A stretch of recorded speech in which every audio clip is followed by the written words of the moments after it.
अस्सलाम वालेकुम। उम्मीद करता हूँ आप सब खैरियत से होंगे। पाकिस्तान और सऊदी अरब का मौजूदा दिफाई मुआहिदा, हालिया दिनों में पाकिस्तान ने सऊदी अरब के साथ एक दिफाई मुआहिदा किया है। उस मुआहिदे के तहत सऊदी अरब के साथ जो भी जंग करेगा, उस जंग में पाकिस्तान सऊदी अरब का साथ देगा और सऊदी अरब की तरफ से पाकिस्तान लड़ेगा। पाकिस्तान अकेला ही लड़ेगा इस जंग में, अगर देखा जाए तो। चाहे वो जंग सऊदी अरब की किसी मुल्क के साथ होती है या पाकिस्तान की किसी मुल्क के साथ होती है, लड़ना पाकिस्तान नहीं है। उसकी वजह यह है कि सऊदी अरब के पास अपनी मिलिट्री है नहीं।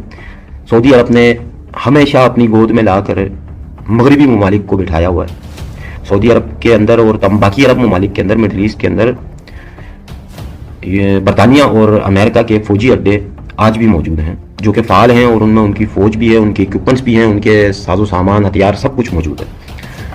अभी जिस दिन से ये मामला चला है पाकिस्तान और सऊदी अरब का फौजी इत्तेहाद,